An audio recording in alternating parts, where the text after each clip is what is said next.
Welcome to The Explainer. Today we're diving into something called cultural studies.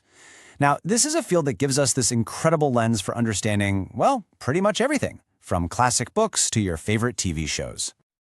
So, to get us started, let's begin with a little bit of a puzzle. What could possibly connect an award-winning novel, a huge blockbuster movie, and a daytime talk show? It sounds like the setup to a strange joke, I know, but the answer really gets to the very heart of what we're talking about today. Take a look at this. This actually shows a real college class in action. So these students were digging into Alice Walker's brilliant novel, The Color Purple. But, and this is the important part, they didn't just stop there. They also brought in the Steven Spielberg movie and the segment on Oprah's book club, and they looked at how all three of those things are connected and what they say about race, gender, and pop culture. And by doing that, they were practicing cultural studies, whether they called it that or not.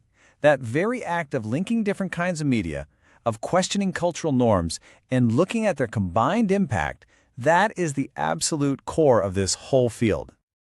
Okay, so that's a great example of it in the wild. But what is this thing, really? What's this field that puts a Pulitzer-winning book and a TV show on the same level for analysis? Let's get into it. Right off the bat, you should know this isn't some single rigid theory. It's much better to think of it as a loosely coherent group of tendencies, issues, and questions. It was actually born from all the social and political chaos of the 1960s, which, was a time when people started to seriously question all the old traditional ways of thinking. And because it's trying to understand culture from all these different angles, it borrows tools from a whole bunch of other disciplines. It might pull from Marxism to think about economics, or from feminism to look at gender, and of course from sociology, anthropology, you name it. It's kind of like a Swiss Army knife for understanding how society works. Okay, so one of the first, and maybe one of the most important things cultural studies does, is it completely messes with our idea of what culture even is. Specifically, that line we tend to draw between what's considered highbrow and lowbrow. You see, for the longest time, culture was basically split into two camps. You had high culture, over here, things like the symphony, art museums, classic literature, and then you had mass culture, for, well, everybody else. Cultural studies just comes in and completely erases that line. It argues that a rock concert or a telenovela can tell us just as much about who we are as an opera can. From this point of view, all of these things, the opera, the telenovela, everything, are part of the same textuality. What that means is they can all be read and analyzed just like a book. You can read a trend like body piercing to understand ideas about identity and rebellion in the same way you'd read a novel to understand its themes. All right, now we get to the real engine behind this whole thing, the intense focus on power. Because as soon as you start looking at culture this way, you start to see power dynamics playing out absolutely everywhere. And here's the crucial idea. What a society decides is good taste is almost never neutral. It's not objective.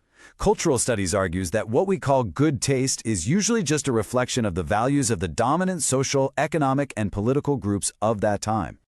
Now, to really get this, the field leans heavily on the work of the philosopher Michel Foucault. He totally changed how we think about power. He didn't see it as something a king or a president just has. For him, it's a whole complex of forces that produces what happens. It's a system that we are all a part of. And Foucault said that this power works through something he called discourses. Discourses are basically the accepted ways of thinking and talking about things. They're the unwritten rules that shape our reality and tell us what's considered normal or out of bounds. A really good way to think about discourse is as the unwritten rulebook for a culture.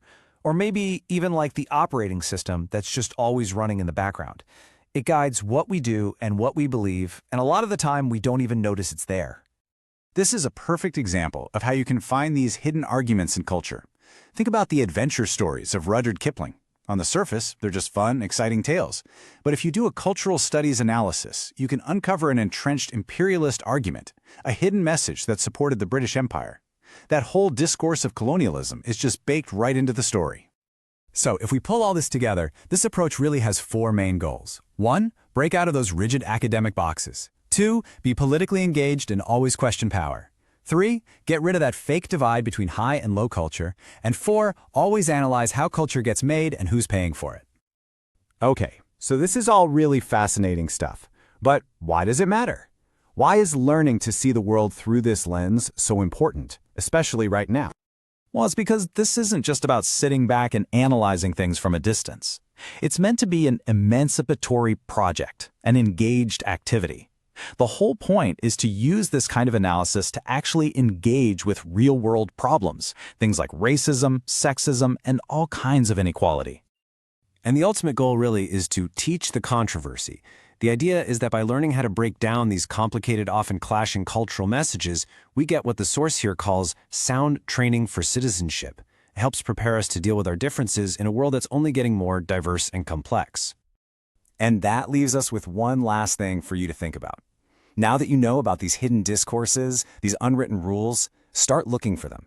What powerful, invisible rules are shaping the stories you watch, the music you listen to, and the news you see every single day?